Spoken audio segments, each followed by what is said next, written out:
KCR in advance 6 నెలల ముందే ప్రజలకి నిలాఖరులుగా వచ్చే నెల ఫస్ట్ వీక్ తెలంగాణ ప్రభుత్వ పగ్గాల చేతులు మారి నెల రోజులు అవుతుంది. ఈ 30 రోజుల్లోనే కొత్త ప్రభుత్వం పూర్తి స్థాయిలో కుదురుకొని రాజకీయంగా బీఆర్ఎస్ చెక్ పెట్టి అన్ని రకాల వ్యూహాలకు సిద్ధమైంది.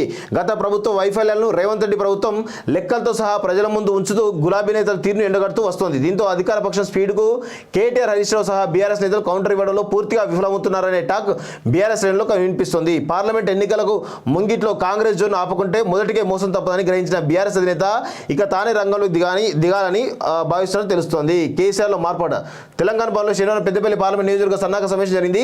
ఈ సందర్భంగా కేసీఆర్ ఆరోగ్య పరిస్థితిపై హరీష్ రావు అప్డేట్ ఇచ్చారు. ఇకపై తెలంగాణ భవన్లో కేసీఆర్ ప్రతిరోజు కార్యకర్తలు కలుస్తారట. ఇది $1 మిలియన్ జోక్. ఇది వాస్తవంగా చెప్పాలంటే $1 మిలియన్ జోక్. కేసీఆర్ ప్రతిరోజు తెలంగాణ భవన్లో కార్యకర్తల్ని కలుస్తారనేది $1 మిలియన్ జోక్. ఇక దాన్ని హరీష్ రావు చెప్పాలి. అంటే హరీష్ రావు అనే వ్యక్తి కేసీఆర్ని ఏ విధంగా డిమోరల్ చేయాలి, ఏ విధంగా రాజకీయంగా ఇంకా దిగజార్చాలనే కోణంలో ప్రయత్నం చేస్తున్న తెలుస్తూ ఉంది. వాస్తవంగా చెప్పండి, కేసీఆర్ అనే వ్యక్తి ఫామ్ హౌస్కో లేకపోతే అక్కడికి కార్యకర్తలు పిలిపించడం తప్ప ఆయన తెలంగాణ వచ్చేది లేదు, పోయి 6 నెలలకు ఒకసారి సంవత్సరం కోసం వస్తాడు మామూలుగా వాస్తవంగా చెప్పాలంటే. సో ఇట్లా కార్యకర్తలు మొత్తం కూడా డైవర్ట్ చేసి కేసీఆర్ పైన హేమైనటువంటి భావన అంటే అసహ్య భావన పుట్టించేటువంటి ప్రయత్నం చేస్తున్నాడు హరీష్ రావు. రేపు మాపు బీజేపీ కూడా ఖాయం రాసి పెట్టుకోండి, అందులో నో డౌట్. సో మొత్తానికైతే కేసీఆర్ అనుకున్న దానికంటే ముందే ప్రజల్లోకి వచ్చి ప్రచారం చేసేట్టుగా కనబడుతూ ఉంది. సో చూద్దాం, అంటే పార్లమెంట్లో చాలా దూకుడుగా వ్యవహరించేటువంటి అవకాశం అయితే కనబడుతున్నట్టు మనకు తెలుస్తూ ఉంది.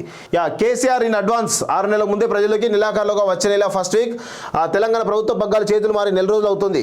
ఈ 30 రోజుల్లోనే కొత్త ప్రభుత్వం పూర్తి స్థాయిలో కుదురుకొని రాజకీయంగా బీఆర్ఎస్ చెక్ పెట్టి అన్ని రకాల వ్యూహాలకు సిద్ధమైంది. గత ప్రభుత్వ వైఫల్యాలను రేవంత్ రెడ్డి ప్రభుత్వం లెక్కలతో సహా ప్రజల ముందు ఉంచుతూ గులాబీ నేతల తీరును ఎండగడుతూ వస్తోంది. దీంతో అధికార పక్షం స్పీడ్కు కేటీఆర్, హరీష్ రావు సహా బీఆర్ఎస్ నేతలు కౌంటర్ ఇవ్వడంలో పూర్తిగా విఫలమవుతున్నారనే టాక్ బీఆర్ఎస్ శ్రేణుల్లో వినిపిస్తోంది. పార్లమెంట్ ఎన్నికలకు ముంగిట్లో కాంగ్రెస్ జోన్ ఆపుకుంటే మొదటికే మోసం తప్పదని గ్రహించిన బీఆర్ఎస్ అధినేత ఇక తానే రంగంలోకి దిగాలని భావిస్తున్నట్టు తెలుస్తోంది. కేసీఆర్లో మార్పాట తెలంగాణ భవన్లో శనివారం పెద్దపల్లి పార్లమెంట్ నియోజకవర్గ సన్నాహక సమావేశం జరిగింది. ఈ సందర్భంగా కేసీఆర్ ఆరోగ్య పరిస్థితిపై హరీష్ రావు అప్డేట్ ఇచ్చారు. ఇకపై తెలంగాణ భవన్లో కేసీఆర్ ప్రతిరోజు కార్యకర్తలు కలుస్తారట. ఇది $1 మిలియన్ జోక్. ఇది వాస్తవంగా చెప్పాలంటే $1 మిలియన్ జోక్. కేసీఆర్ ప్రతిరోజు తెలంగాణ భవన్లో కార్యకర్తల్ని కలుస్తారనేది $1 మిలియన్ జోక్. ఇక దాన్ని హరీష్ రావు చెప్పాలి. అంటే హరీష్ రావు అనే వ్యక్తి కేసీఆర్ని ఏ విధంగా డిమోరల్ చేయాలి, ఏ విధంగా రాజకీయంగా ఇంకా దిగజార్చాలనే కోణంలో ప్రయత్నం చేస్తున్న తెలుస్తూ ఉంది. వాస్తవంగా చెప్పండి, కేసీఆర్ అనే వ్యక్తి ఫామ్ హౌస్కో లేకపోతే అక్కడికి కార్యకర్తలు పిలిపించడం తప్ప ఆయన తెలంగాణ వచ్చేది లేదు, పోయి 6 నెలలకు ఒకసారి సంవత్సరం కోసం వస్తాడు మామూలుగా వాస్తవంగా చెప్పాలంటే.